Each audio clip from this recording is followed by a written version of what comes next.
Welcome to the Connect Your Health to Life coaching podcast. I'm your host, Seth Lusk. I'm a master certified life coach and published author with a decade-long background working in the health, wellness, and fitness industry as a personal trainer, nutrition specialist, and life coach. If you're anything like me or the clients that I work with, then you might be struggling with some confidence issues or struggling with feeling like you're not living your most fulfilling or authentic life. You may be trying to figure out why you have these amazing desires for what your most fulfilling life would look like, but you can't seem to create consistent action in your life to reflect those desires.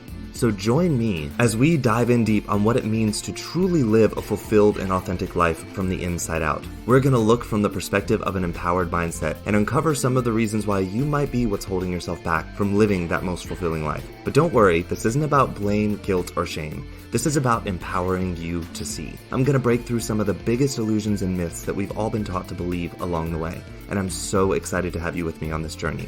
So my only question for you is, are you ready to start living your most fulfilling life once and for all? Then let's get started, shall we?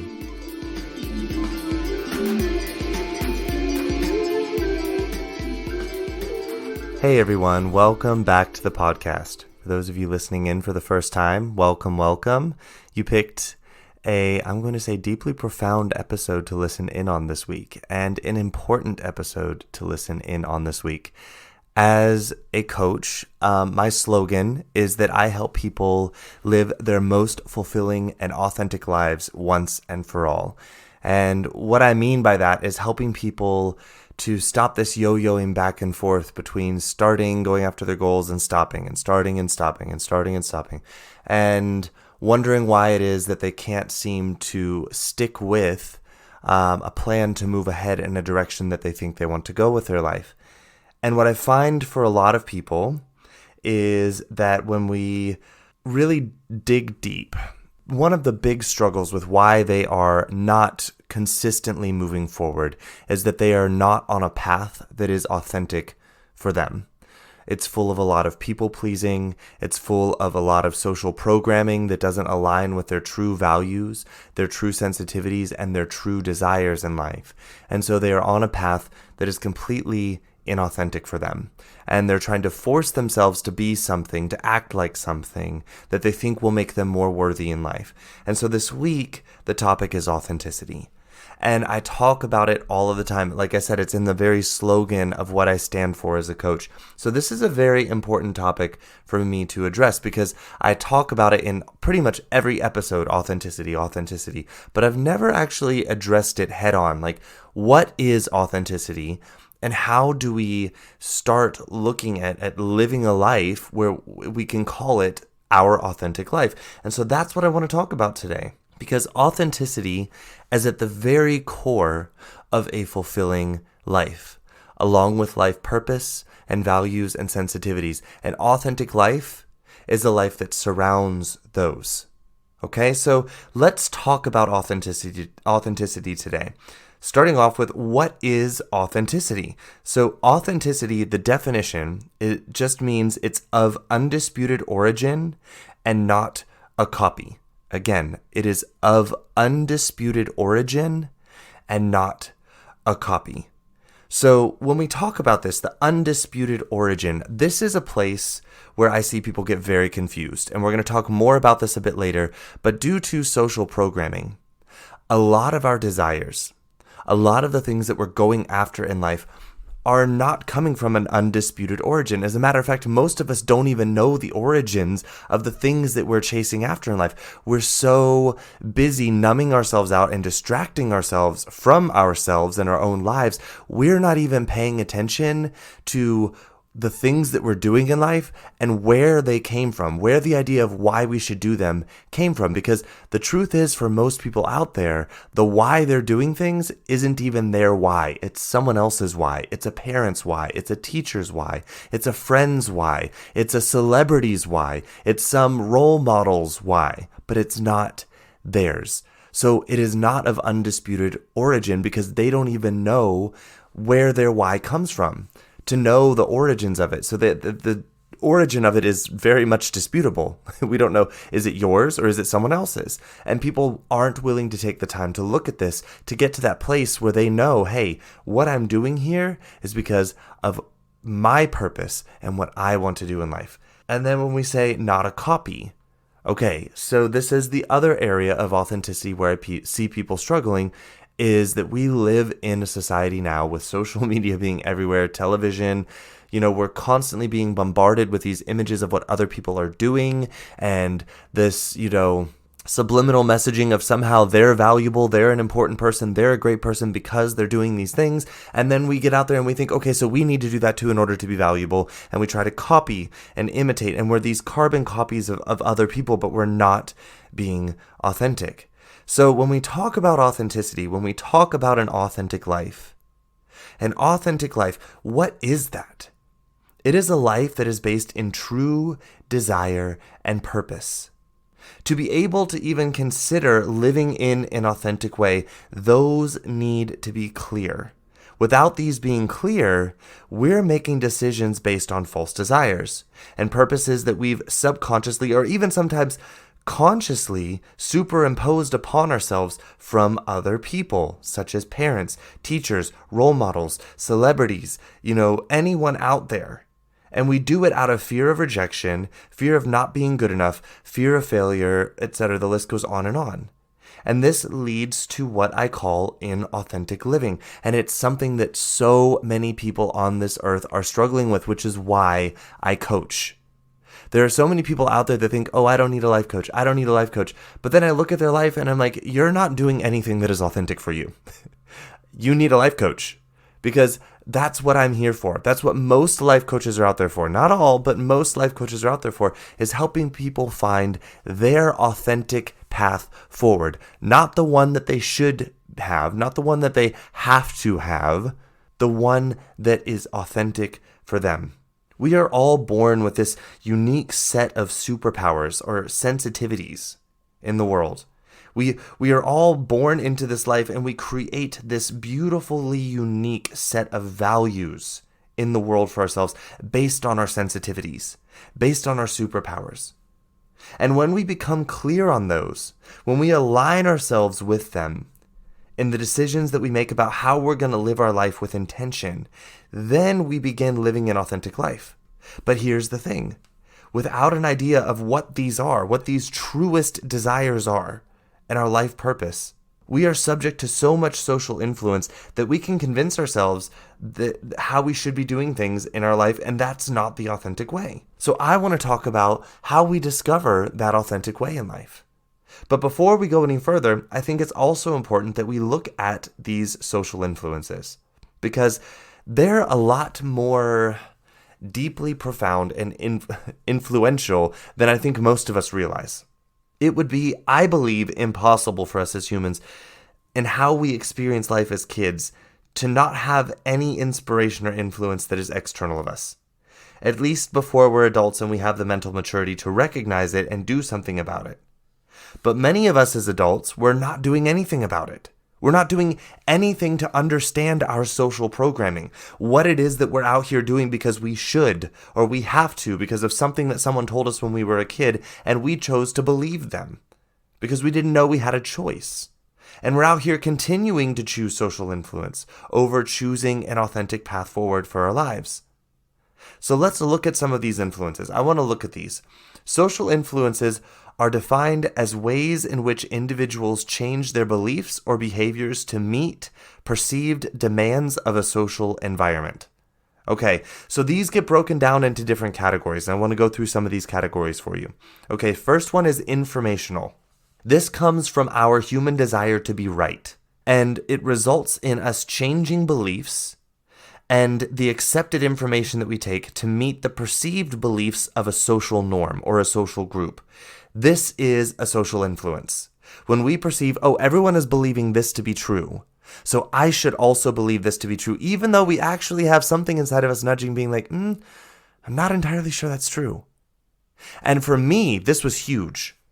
And it's so huge for a lot of people that I grew up with in the Christian church. Because we were basically being shoved and force-fed this information from the church that this is the truth, this is how life is. And for me personally, it did not sit right with me. But I chose to keep swallowing it and trying to force myself to believe it and act in a way as if I believed it because I wanted to be accepted by all of the people that I knew in my life, because I was surrounded by church members, surrounded by people that believed in God. And I thought if I didn't believe these things, this made me somehow less of a valuable person, a lesser than person, or maybe even an evil person. And so I chose to change my beliefs, or tried to force myself to change my beliefs and live this very inauthentic life based on these thoughts and beliefs of the church for a very long time, until finally I stepped up and I said, no, I don't believe this. I don't think it's true. This is me. This is who I am. I got kicked out of the church. I got all of my positions in the church taken away from me. I had people within the church turn their back on me. I lost friends. I lost family. But I was willing to go through that to have my authentic path forward. Was it easy? No, I'm not going to say it was just like an overnight decision. And we're going to talk about more about how we get there. But my friends, this is a huge social influence, this informational social influence. We see it happen in schools too, where we're taught to believe one thing, and then decades later we find out, wait, that's not actually true. And so many kids that were struggling to believe those things, that were social outcasts because they're like, this doesn't feel right for me. But then we find out later it's not even actually true, while these kids were busy forcing themselves to be inauthentic and live these inauthentic lives, to take in this information that didn't feel true for them. And we do this so often to ourselves. So in informational social influence, that's a huge one. The other one is normative, which is the desire to fit in, and it results in changing our beliefs and behaviors to fit a perceived social norm. Very similar to informational, except that it's more about so if you can imagine, think about back in high school. Everyone's wearing, when I was in high school, it was Jinko jeans and t-shirts to look like the skater boys. And that was like the norm. And if you didn't dress like that, and or if you weren't a preppy, you had to be one of these to fit into a group and be part of a social norm. Which ties into conformity, which is the desire to fit in, resulting in change in behavior. But here's the difference between conformity and normative. With conformity, we do these things, but we also privately hold our old beliefs. Or we privately hold our own desires, and we can start to feel resentful about the fact that we're doing things while we're consciously aware that we don't actually believe in them, but we want to fit in, so we conform.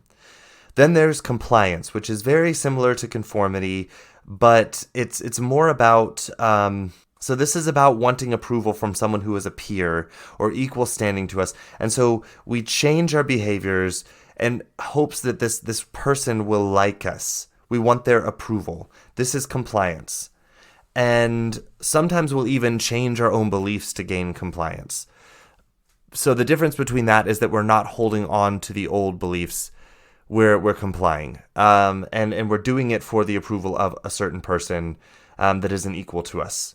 And then there's obedience, which is different from compliance because we're doing it for approval, but we're doing it for approval of someone that we perceive as being in an authority position, or someone who's in a commanding position that is socially accepted above us. And so we comply with whatever it is that they say because we see accepting their information, accepting what they tell us that we should do as being something that is socially accepted because they are in a position of authority over us. That's obedience, which is a form of social influence. So many times in school, after school, I look back at some of the things that I was doing and believing simply because some adult told me that I had to, because I believed in my head they were an authority figure. And now as an adult, I'm looking at them and I'm like, they didn't know any more than I know right now. And I am not an authority figure.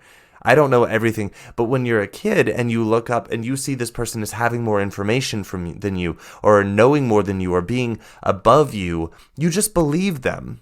And you take on these beliefs, you take on these behaviors based on the fact that you perceive them as being in an authority position. That's called obedience. We do it with our parents. We do it with teachers. We do it with, people in our churches if you go to church. This is obedience. Then there's propaganda. Propaganda ties into informational influence, but this is information that serves a primary objective. So the objective is to influence an audience or person in order to further a specific hidden agenda. So it's very much informational, but you can see propaganda as having like a hidden agenda behind it. Whereas informational, the person that's giving the information that influences you might not actually have a hidden agenda. They might just be giving information out because they think it's helpful for everyone to have this information, and then you take it in a specific way that influences you. But propaganda is for a specific hidden agenda. It's done by making the information incomplete and non-objective in an intentional way. So with propaganda also, usually the information is filtered, parts of it are left out, and it's made non-objective on purpose in order to influence a certain outcome to create more momentum behind a specific agenda that is wanting to be achieved. Okay, so those are some of the forms of social influence.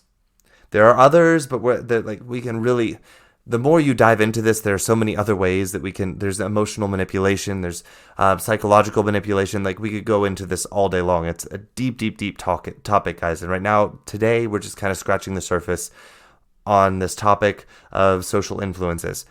But I just want to make you aware that they are out there, and that these are one of the biggest reasons why so many people are not living an authentic life, is because they're not even aware of how they're being influenced. They're not even aware of the social influences that have impacted their decisions, and how they've impacted their decisions, and how they might want to do things differently if they weren't being influenced by this idea that they think has to be true for them, but is in fact, it's just actually a suggestion. It's a very subjective, idea that they've taken on as being fact. So the next thing I want to look at is some of the emotions involved in influence. So when we look at social influence, it becomes very clear that there are some emotional triggers that are involved in social influence, that are involved in why social influence has such a huge impact on us. And why a lot of times we're completely unaware of the fact that it's happening, especially the social influence that happens when we are kids, and then when we become adults, we don't go back and look at it. So these emotions are fear, shame, and guilt. Are I would say the three, there are probably more, but these are the three biggest emotions that are used when it comes to social influence. Fear of not fitting in, fear of being rejected, fear of being a failure, fear of loneliness, which is another emotion that is used in influence, purposefully trying to create a situation in which someone could feel lonely in order to influence them to take on a certain belief or take on a certain behavior. Then we have shame of not being good enough, shame of being defective or not normal, and not wanting other people to know that, so we just do what everyone else is doing so we don't feel that shame. Guilt of being wrong or a bad person for having differing beliefs or behaviors or ideas. This is especially true for what I was talking about earlier, for people that grow up in a religion, but they don't actually believe in the religion, but they take on the beliefs anyways because they feel guilty. They feel like they should because everyone else is doing it and their parents were doing it, and shouldn't they believe what their parents teach them, and shouldn't, look, everyone else believes this is true, and if I don't believe this, I'm going to die and go to hell, and I'm a bad person, and so they feel guilty not believing in it. That's a huge emotion when it comes to social influence. Or when an authority figure, gives you a suggestion of something that they want you to do or believe, and then when you don't, they, act sad about it. And so then you feel guilty that they're sad about the fact that you're not doing that. And so then you do it because you feel guilty that they're sad that you didn't do the thing that they told you have to do or should do.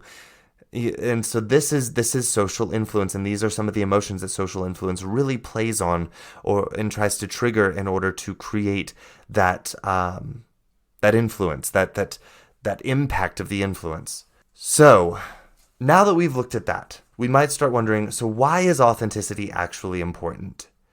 So when it comes to authenticity, I would say that there are many reasons why it's important, but two of the biggest ones I want to talk about today is fulfillment. Number one is fulfillment. So when I talk about life fulfillment, in order to fulfill something, there needs to be a clear vision of what we are fulfilling. And the truth is, when we're constantly being influenced and we're not living a life that's authentic for us, we're going to feel unfulfilled because of the fact that, number one, that line of fulfillment is constantly being influenced and changed based on what other people are doing, and because we will not see ourselves as being worthy and good enough.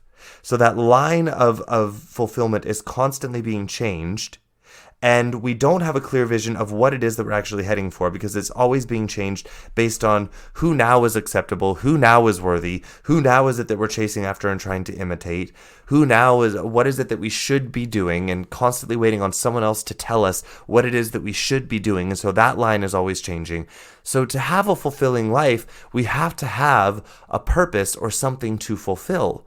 And the truth is, when we're constantly out there not looking to ourselves for what it is that we truly want, and with our true purpose and with our true sensitivities and superpowers in life, then that line of fulfillment is constantly being shifted to another place.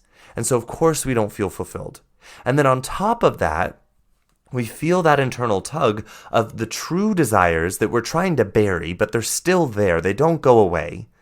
And we're trying to bury them and bury them and bury them with all of the shoulds and have-tos in life. And it's still there tugging at us and reminding us, hey, you have a purpose over here and you want to do this. And so there's that part of us that knows we're rejecting ourselves, and we're ignoring this true calling, and this leaves us feeling unfulfilled. Which brings me to the next important part of why is an authentic life important, and it's about self-acceptance. I mentioned there that when we're doing this, we're self-rejecting. When we choose to live in an authentic way, we choose to look past what we perceive is expected of us to do, what is expected of us to achieve in order to prove our worth, our acceptability, or our lovability in this life. And we do this all while trying to fit into social conditions that limit those for us.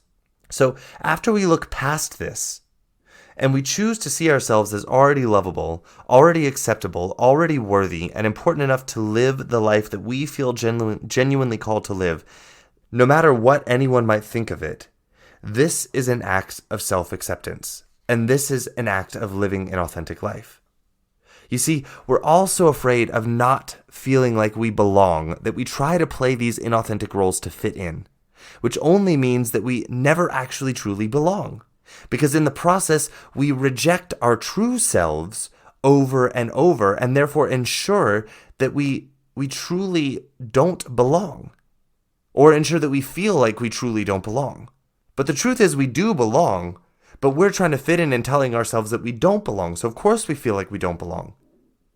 We're telling ourselves that only this pretend role that we play, that we think is more acceptable, more worthy, and more lovable, might belong in this life when we choose to live in that way.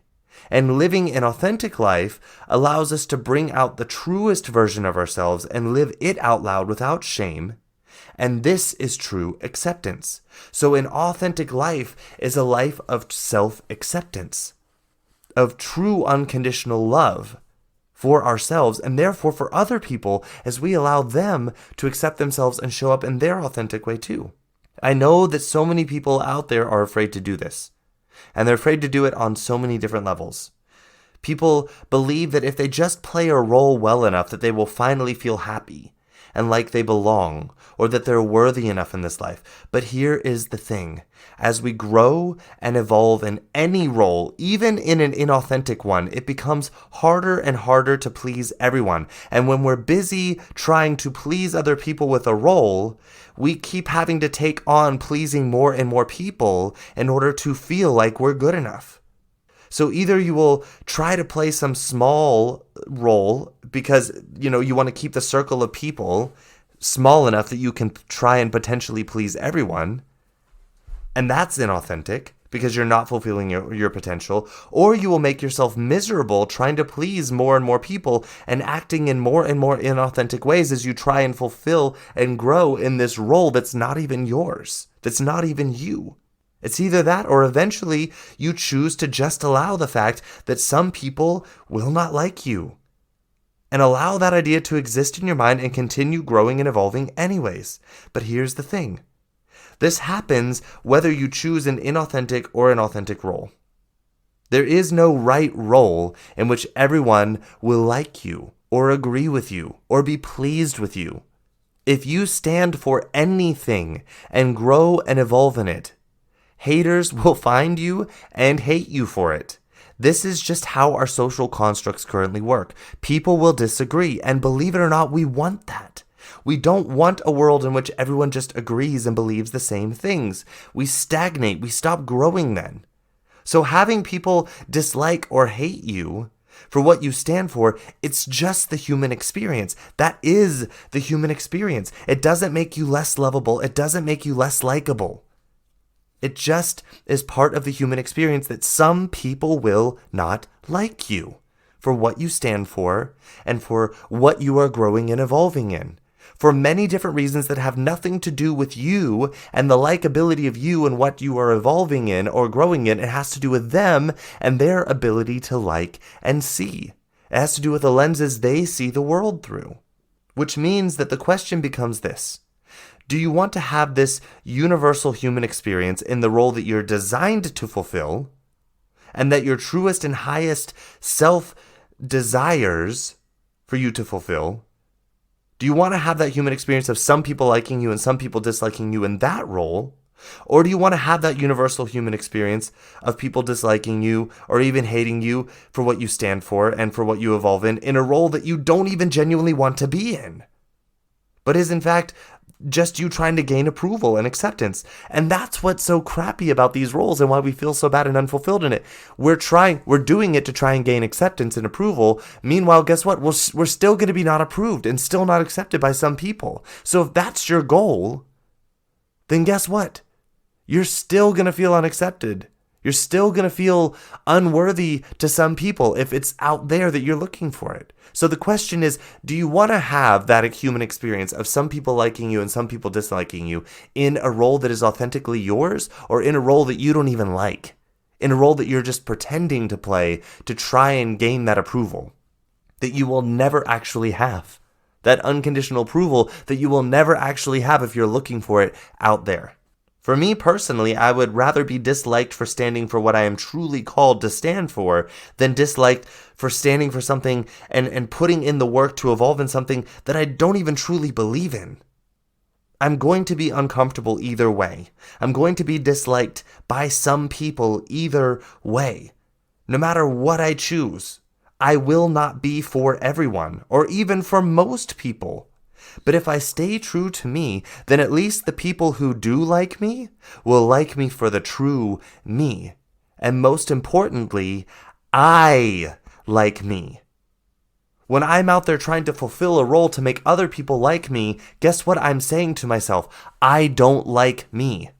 And therefore, I will never feel truly liked or loved because I am choosing to not love or like myself, because I'm saying, no, that's not good enough. You have to be like what this person wants and likes over here, and then that might be good enough. Only to find that you don't feel good enough when you achieve that. And so you need someone else's approval, and then someone else's approval. And so begins the people-pleasing process. But what's ironic about people-pleasing is it keeps you either playing small or miserable in your life, not fulfilled, and definitely not authentic. So the question is, how do we begin living authentically then? First of all, I want to say this. It's not about ridding ourselves of any social programming from our mind or any social influence.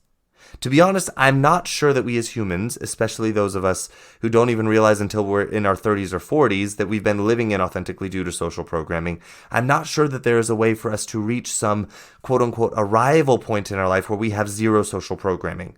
That's not what it's about. That is not about living authentically.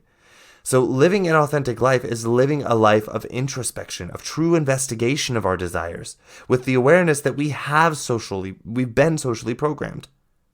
And with the intention of trying to decipher whether that social programming, where it begins and where our true desire begins. It's about that, being willing to look at that and decipher it. It's about knowing clearly why we want to do things in our life for us, regardless of what or how other people may want to judge us for it based on their social programming. An authentic life is built on a clear vision of purpose. I'm going to sound like a broken record here.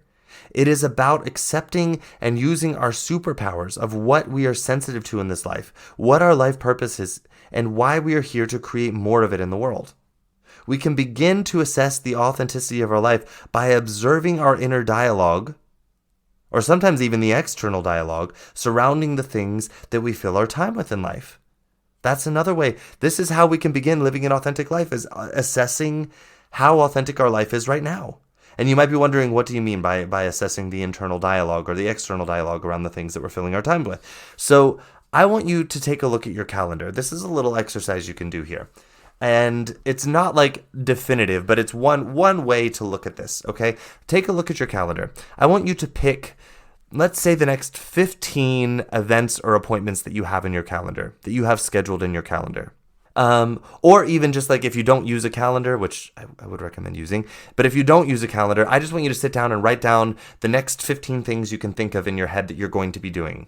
Just the next 15 events in your head that you're trying to keep track of, okay? I want you to write them down. I want you to take each one, and I want you to spend 2 to 5 minutes writing about why it is that you're doing those things, okay?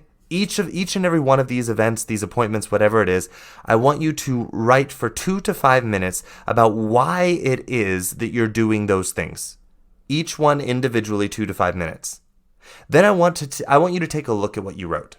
And then I want you to observe some questions here.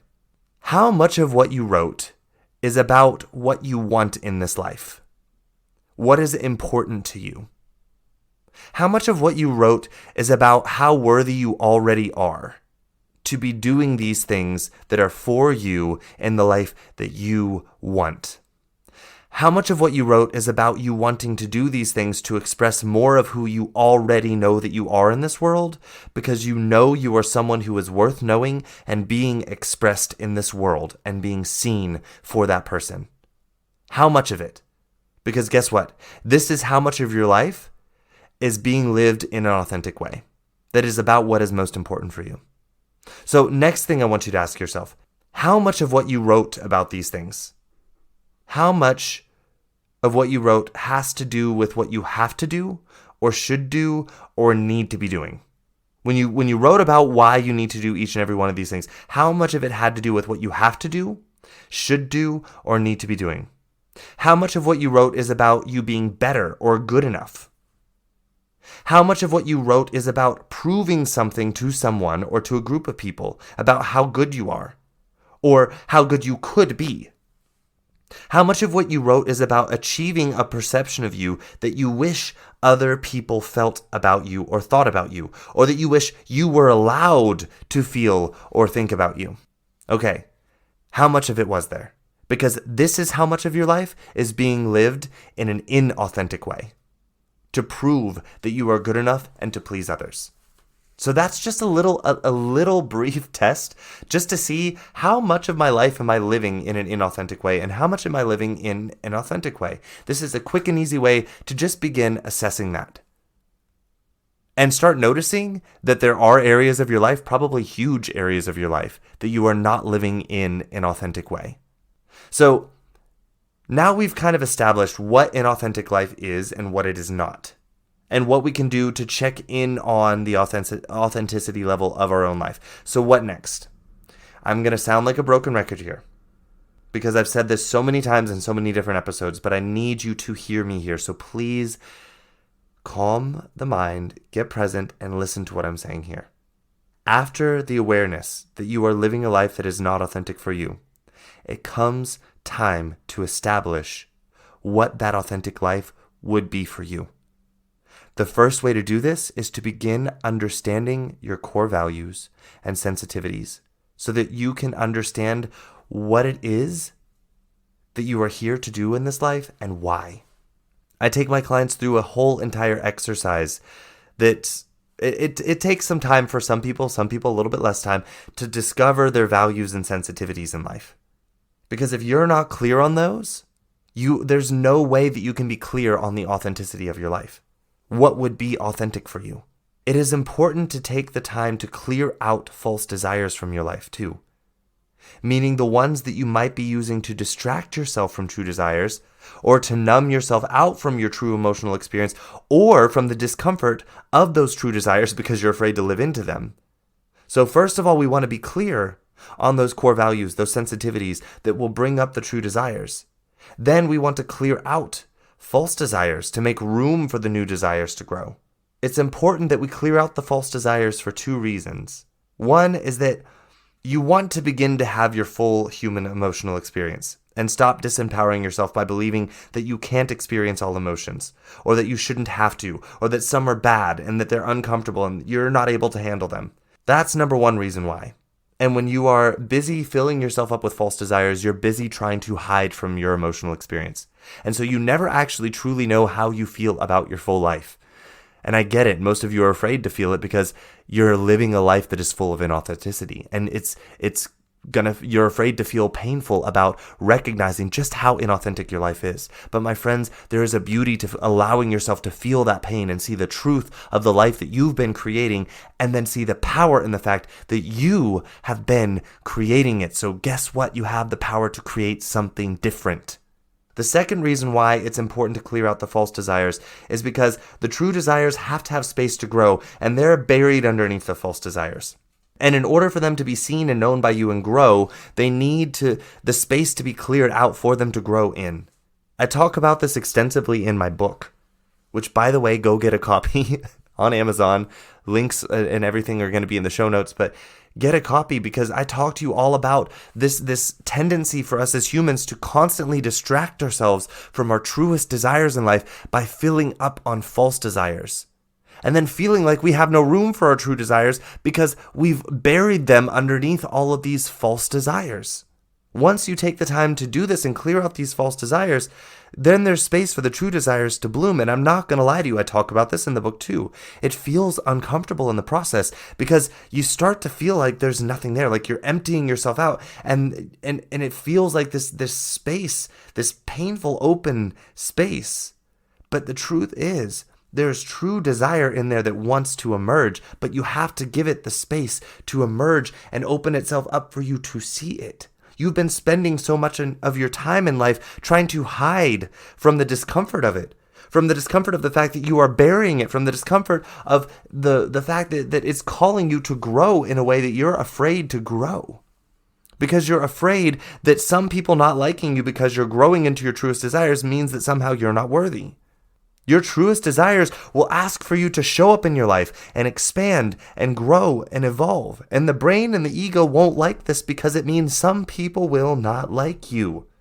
So no, it won't feel entirely comfortable, but this is okay because guess what? You're a human. You're a badass. You are designed to handle discomfort. And your life is already uncomfortable for you anyways, which is why you're so busy attempting to numb yourself out and distract yourself with false desires. But guess what? You're still uncomfortable. You're uncomfortable with the 50 pounds you've gained trying to distract yourself with cookies. You're uncomfortable with the diabetes you've developed because you're distracting yourself with food. You're uncomfortable because of the fatty liver disease that you've developed by trying to distract yourself with alcohol, or the fact that your brain isn't clear and you can't even think anymore, and you're tired all the time because you're drinking every night and you can't get up and do the things that you love during the day because you're exhausted from being hungover and drinking and trying to distract yourself. You're already uncomfortable because of all of the time you're sitting in front of the television only to realize you didn't do anything that was important for you during the day that you wanted to do, that your truest self wanted to do, and instead you numbed yourself out in front of the television. You're uncomfortable because of all of the time you're spending sitting in front of the computer distracting yourself with Instagram and Facebook and websites and shopping and all of these things. You're uncomfortable because of all of the money you're spending on gambling because you're so afraid to look at your life and how unhappy you are with it. You're already uncomfortable, my friends. So stop thinking that you can't lean into the discomfort of the life that you are being called to live because you're afraid of how uncomfortable it is. You're already uncomfortable. You can handle discomfort, my friends. Stop lying to yourselves and disempowering yourselves with this belief that you can't handle discomfort. You are already making yourself so miserable and uncomfortable and living in a life that is inauthentic for you, so you have that extra added layer of discomfort. You're already uncomfortable, so choose the discomfort of stepping into that fulfilling life that you are truly being called to live. But you're not going to see those true calls clearly until you take the time to clear out those false desires. And I'm talking about the ones you're using to distract yourself and to numb yourself out in life. I'm talking about even all the books you read on self-help to distract yourself from looking at your life. I'm talking about all the times you go to those seminars to distract yourself from actually looking at your life. I'm even talking about all of the times that you listen to podcasts like this one right here to distract yourself from actually sitting down and getting to know yourself and what it is that you truly want in life. Put down the distractions, my friends.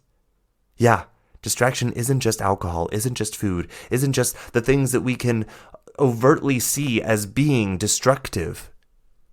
Distraction can be self-help books, it can be podcasts, it can be seminars on self-development, it can be TED Talks. Until you are willing to take the time to sit down with yourself and get to know yourself because you see that you are worthy, and take the time to know you and what it is that you truly want, anything in this life that you are doing is merely you distracting yourself from your true self. Which is why I coach. Which is why I stopped doing personal training as the main I only personal train people now after they've done coaching with me. Because I realize that people are using personal training and eating right, quote unquote, as a distraction from getting to know themselves and their truest desires. Which is why I coach. Because I want to stop people from distracting themselves and get to know themselves and how worthy that being in it is and how worthy the desires of that being are. And how they can empower themselves to show up in their life and unstoppably express that being and create that purpose in this life. Stop believing that you're somehow making your life more comfortable by distracting yourself. You're uncomfortable either way. The question is, will you choose the discomfort of living the life that you're called to live that will fulfill you? Or are you going to keep living in the discomfort of trying to distract yourself from your own potential and convincing yourself you're not worthy enough, you're not good enough, you're not lovable enough, you're not strong enough, you're not good enough? I would say that most people they truly want to choose the fulfilling, authentic life, if it's going to be uncomfortable either way. But so many of us are so distracted with false desires and numbing devices that we don't even see that. So I coach. That's what I'm here for. So with this in mind, let's move forward. With values, sensitivities, life purpose clear, what do we do next? With that awareness, let's say we have that clear. We've taken the time. And you're aware of the fact that you've been choosing to live inauthentically before. To step into that authentic life, it's simple and also scary. It's a scary step to choose. You start taking action. You choose to start taking action to express that truest desire in the world. That's the step. And then keep expressing it and growing it until people who are going to choose to love you 100% authentically for who you are see you and they choose to love you. And at the same time, those who are going to choose to not like you or love you for that, you choose to release the responsibility of the emotional experience of those people. It's not your job to get them to love you. It's not. It's not your responsibility. It is your responsibility to love yourself and be authentically you, and therefore allow other people to do the same for themselves. And those who are going to love you are going to love you, and those who won't. It's not about you and your lovability. It's not about the lovability of your path in life. That's about them. The lovability of your path in life, the lovability of you is only determined by you. And right now, if you're choosing to not follow it and distract yourself from it, you're choosing that it's unlovable. It's not that you are unlovable. You don't feel unlovable because of something outside of you. You don't feel unlovable because other people don't love you and your path. It's because you are choosing to not love you and your path. Let's get clear on that here. This is the start of an authentic life. It's not one of changing behaviors to fit some mold that you saw someone else fill because you believe that they must feel more accepted and loved. That's not an authentic life. And I want to be clear on something else here. An authentic life doesn't mean that we can't be inspired by others. I think this inspiration aspect gets a little bit confusing for people when we talk about authenticity. Inspiration doesn't make us inauthentic or cause us to live inauthentic lives. What does is comparison and the attempt to replicate. See, here's the interesting thing about inspiration. When we do know our true selves and we know our truest desires and our purposes in life, when we feel that tug of inspiration, it gets used in a totally different way. But when you don't know these things, it gets tied into these feelings of not enoughness. And then we begin to believe that we need to be more like someone else in order to be better and feel good about ourselves. But inspiration, to those who know their purpose, know their truest desires, who are living their authentic life, and who are willing to accept that who they are is already lovable enough. For me, when I see someone and feel that tug of inspiration, I bring it back to my purpose. I used to make it mean, oh no, I've got to be like this person to be good enough. Look, they have this and I don't have that. I'm not good enough yet. I have to be more like them. That's what I used to make it mean. Now, I bring it back to my purpose. I find the attribute in that person that I'm seeing, that I feel inspired by, and I find the ways in which I am not owning it in myself. I find the ways in which I'm not stepping forward into fully developing my potential in that area in myself, because I'm afraid to. I find those ways. I forgive myself for limiting myself there. And I then turn to find that attribute in myself and how I want to develop it further in a way that serves my unique purpose in life. How am I going to expand that area of me? How am I going to develop more that way of expressing myself, of how I already am, not how I need to be more like this person? How am I going to own that new attribute and express more of who I am in the world through it? Not how am I going to be like someone else? This is how inspiration ties into an authentic life, my friends. And so many of us get confused with this.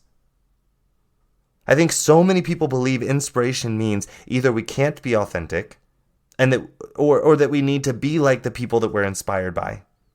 So many people out there think inspiration means that we have to be like someone else. That inspiration is us being called to see someone else as being more lovable and better than us, and therefore we need to be more like them. But that is not the tug of inspiration, my friends. The tug of inspiration is there to say, hey, this person possesses a quality, and you see it in them because it's also in you. And that tug of inspiration is saying, you have potential here. Lean in, look, love, and then show up like the badass that you are and express it in the world. When we bring inspiration back to our unique purpose and own the attribute that we feel inspired by, that we see in other people, and recognize we only see it in someone because it's in us. That's the only way we can recognize it. When we can do that, inspiration does not lead us down this inauthentic path. It actually asks for us to show up even more authentically in our life by owning that attribute and the way that we will express it in ourselves, in our purpose, in our path in life. And it doesn't diminish the other person's way of expressing it. It doesn't diminish it in any way, shape, or form. They are still awesome for expressing it the way that they express it. But guess what? We're no less awesome because we express it within ourselves in a different way that is unique and that is authentic for us. What I see most of us using this feeling of inspiration for is to reject ourselves in favor of an image of quote unquote more worthiness that we see in someone else. So my friends, living an authentic life is not about living in a bubble where we don't feel inspired, but what we see other people doing in life that we feel inspired by. We don't rid ourselves of that. We bring it back to our unique purpose. We own how we have that attribute too, and how we are going to express it in life in our unique way too. An authentic life isn't a life where we rid ourselves completely of any social influence or any of the programming that we took on as kids. It all comes down to consciously looking at our decisions and how we act, and then choosing with intention how we actually want to be in our lives based on our true calling, our true purpose, our true sensitivities, and we do it with a courageous willingness to be and act as we are genuinely, internally called to do so, even if it means certain amounts of rejection from certain people or certain groups of people in the world. I mentioned this a bit earlier, and I want to clarify something here. I mentioned that we cannot please everyone. So our goal is to choose what is genuine and authentic to us based on our unique purpose and sensitivities and values in life, and allow the people that will like us to like us and those who won't to not. We release the responsibility for it. But here is another way in which I see people getting confused here and slipping into a lot of inauthenticity. And it's a bit complicated, so stick with me here because this goes kind of deep psychologically. I see some people out there knowing that they know for fact that not everyone will like them. This is obvious to them. So they pick a group of people that they want to like them. And they choose that I will be what that group wants me to be in order to be liked by them. And then they think, oh, this is being authentic because I picked the group. I picked the group that I want to like me, and I'm going to just let everyone else who doesn't like me for being that to not like me. So let me explain how this is also not authentic. I get that you think that because you're allowing some people to not like you, and you've chosen the group of people that you want to like you, and therefore, this is how I will be, and that's authentic for me, and anyone who won't like that, oh well, this is my authentic path. But there is a huge flaw in this. You are choosing to act in a way based on what other people would want from you. You are acting in a way that you feel you should act to be acceptable, to be lovable, to be likable by a certain group of people that you feel like you want to belong to in order to feel likable and lovable enough. And therefore you need their approval to be good enough. This means that your actions are not actually aligned with your genuine purpose in life, your values, your sensitivities. Your actions are trying to prove your worth through someone else's approval. And I get that this can feel confusing. When we act in an authentic way and we live in an authentic life, some people will approve and other people won't. But the approval is not the goal.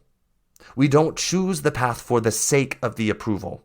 This is the big difference. Approval is a byproduct of living an authentic life.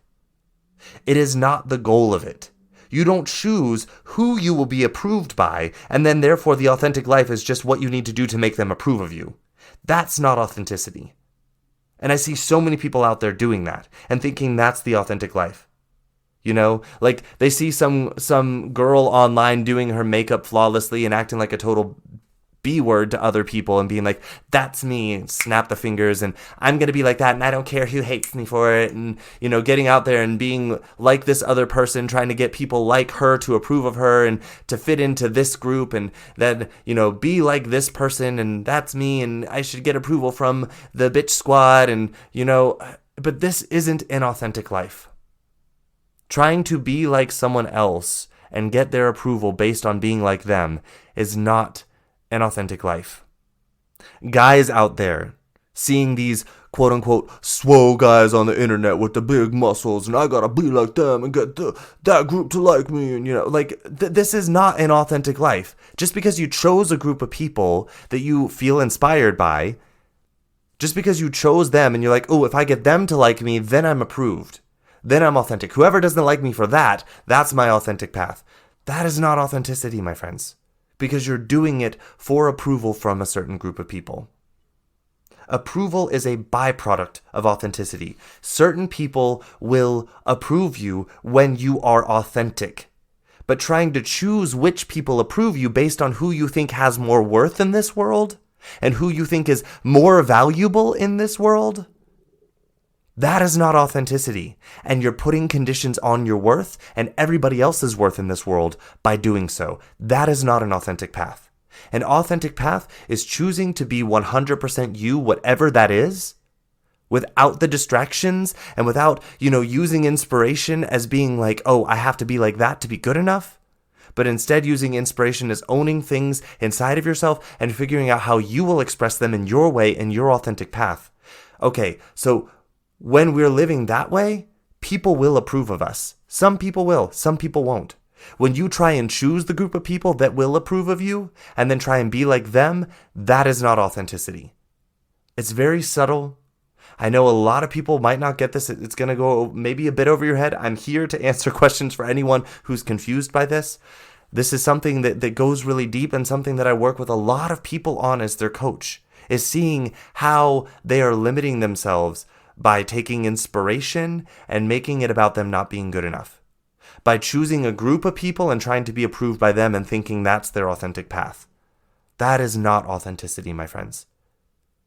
Yeah, some people will like you and some people will dislike you for that too, but that's not the qualifier of an authentic life. And I want to be clear on that here because that's a trap that I see so many people falling in. If you find yourself choosing, like looking at a group of people and being like, ooh, I want to be like them, and whoever won't like me for that, then, screw them, this is my authentic path in life. No. That is not authenticity. Authenticity is choosing what is valuable for you, what is important for you, looking at what your truest desires are in life. And then sure, feeling inspired by other people and then bringing that back to your purpose and how you will emulate that in your authentic way, not because it makes you better or good enough, but because you're already good enough and you're just expressing that out into the world around you. My friends, I'm labeled as a life coach. That's one of the containers that I am in right now in my life. But there are a lot of people in the life coaching community that do not approve of me, that do not like what I teach, that do not like how I teach it. There are a lot of people in the life coaching industry that don't like the way that I approach marketing, that disapprove of it, that I get nasty messages from, that they snub their nose at me and ignore me in the life coaching community because they think that I'm doing it wrong or whatever. And that's okay. That is okay because you know what? I'm not a life coach to get other life coaches' approvals. I am a life coach because I feel that this is how I'm going to express my truest desires in life. This is the way, the container that I fit in right now in expressing my truest desires in life. And the people that are going to accept me for that and like me for that and love me for that and will follow my teachings for that, guess what? They will find me. They will follow me. They will like me. They will love me. They will approve. But my goal is not to pick a group of people and get their acceptance and approval. When I first became a life coach, that's what I did. Every other life coach that was doing it differently than me, I was like, oh my God, I'm not doing it right because I'm not like them and they don't like me and they're not following me and they don't like my material and they don't like my posts and they're not wanting to work with me and they're not sending people my way and oh my God, I'm not doing it right. That I spent so much time trying to get the approval of other life coaches until I realized that's not my authentic path. My authentic path is to be fully me and to coach the people that feel called by me being fully me, that feel inspired by me being fully me, not by me trying to be Christine Hassler or Brooke Castillo. Not that there's anything wrong with those two as a life coach. They're some of my biggest inspirations. But for the longest time, I was trying to be them, to be good enough, until I realized I'm already good enough. I don't need to be like them to be good enough. I feel inspired by them because I wasn't owning attributes within me that I saw in them, that I had within me, that I wasn't fulfilling the potential of. And that's why I felt uncomfortable. That's why I felt less than. That's why I felt like I needed their approval. Not because I needed to be as good as them, but because I was putting conditions on my approval, on my worth, based on attributes that I saw in them that I was not willing to own in myself. So my friends, this is what it comes down to. For an authentic life, we have purpose, we have sensitivities, we have values. These are 3 parts of the ground in which an authentic life is rooted. But there is a 4th part here, and I just mentioned it. It is unconditional self-worth. That is the key ingredient here to an authentic life. Seeing that inspiration isn't not about being good enough. Seeing that no matter what you do in life, your worth is not negotiable. It is not changeable. You cannot increase it, but you also cannot decrease it. You are 1000% already worthy. Deal with it. And now get out there and act like it. You can feel unfulfilled because you're not living your truest calling and purpose, but your worth is not decreased. The potential in you to live that out is still there. A diamond is not less valuable just because no one ever dug it up. It's still a diamond. It still has just as much worth as the carved pieces of jewelry that we see being worn. It just hasn't fulfilled its absolute potential. An authentic life is one where we see that worth and that potential in ourselves, and we dig ourselves out of those layers of dirt because we see it's in there. It has potential. It has worth. And that our true purpose is worth being known in this life, and then showing up as the badass that will fulfill it and step into that life with empowerment. And do it unstoppably and allow the people that will like us for that to like us, and those who won't, that is about them. And I wish them the best life in fulfilling their potential and their authentic path. They're no less worthy than me. They're no more worthy than me. We do not change our potential and our worth in this life. That is the fourth ingredient to an authentic life, is seeing that first and being willing to step out there without shame and not let criticism from ourselves, from our ego, from our brain, from our inner dialogue that we took on from other people or from other people, to reflect who we actually are and what our purpose is and the value of it. So those are the four key ingredients to an authentic life, my friends: purpose, sensitivities, values, and unconditional self-worth. And I would say the fifth element is the acting courageous enough to step out there and let yourself be known and seen because you know your unconditional worth. Let those who aren't going to like you hate you for it, and love every moment of it because you know that it means that you are being 1000% you, and that you're not for everyone in this life. You're not for everyone's experience of this life. But that does not touch who you are or your worth. Acting in that courage enough to show up and allow that to happen in your life. Feel the discomfort of it and choose it.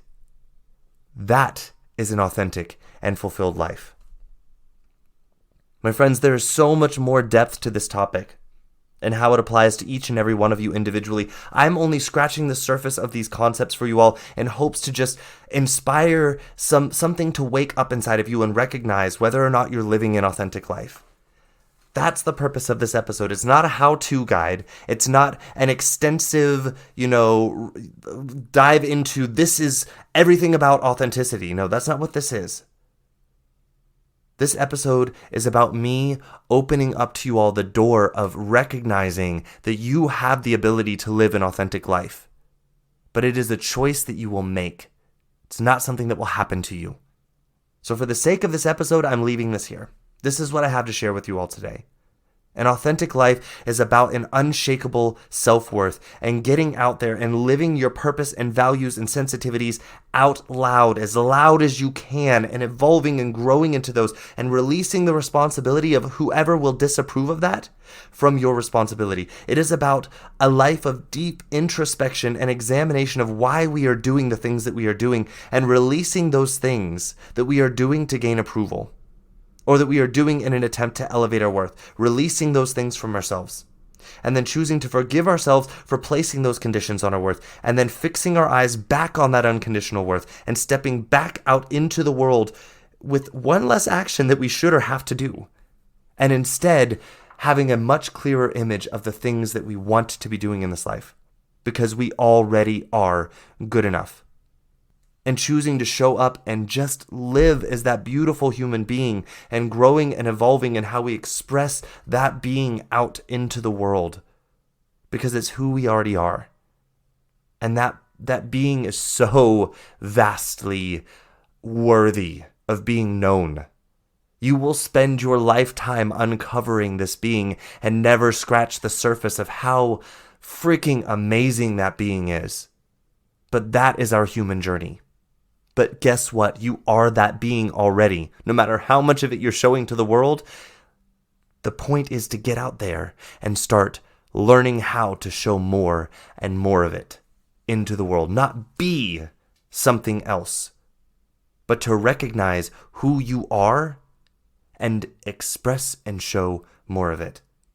I'm here for anyone who is ready to unstoppably step into that authentic and fulfilled and empowered life. My friends, it is truly like the most rewarding thing in my heart watching people step into that light of their true calling, because I remember how terrifying it was for me.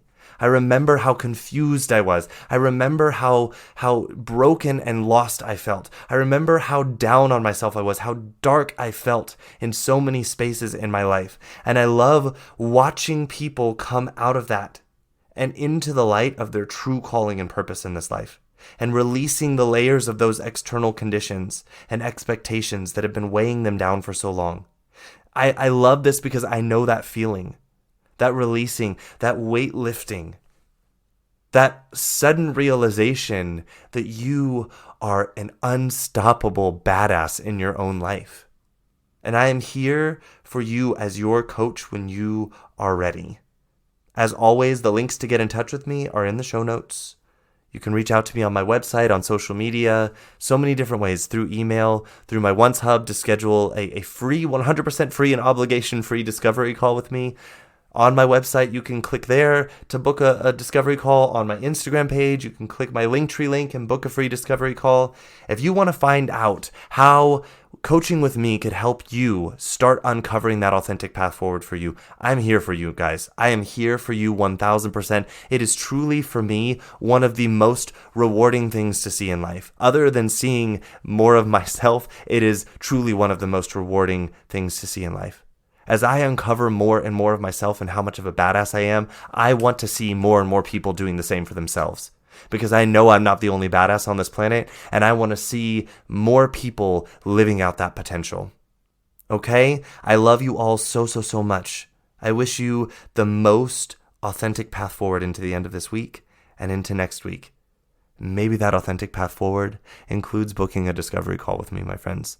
If it does, I'm here for you. So until next Thursday when we meet here again, ciao. Hey, thank you for listening in this week. I hope you enjoyed the content of this episode. If you did, please subscribe or follow this podcast to receive the newest episodes every week as I bring them to you here on the Connect Your Health to Life coaching channel. Ratings, reviews, and comments are always appreciated. These allow me to know more of what my listeners would like in the podcast and allow for more people who may be searching for a podcast just like this one to find the Connect Your Health to Life coaching channel. If you would like more information about me and the work that I do with my clients one-on-one, then please visit my website at www.slch.ch. Again, that is www.slch.ch. You can also find me on social media on Instagram at SethLusk_coaching. Again, that is SethLusk_coaching. And on Facebook in my free Facebook group community called A Healthy Life Connection. We would love to have you in the group, and it's only 3 membership questions that you have to answer to join. And again, it's entirely free. And if you need any further information or just want to say hello, feel free to send me an email directly at slusk.health@slch.ch. Again, that is slusk.health@slch.ch. Thank you again so much for listening, and I look forward to our next time together. Ciao.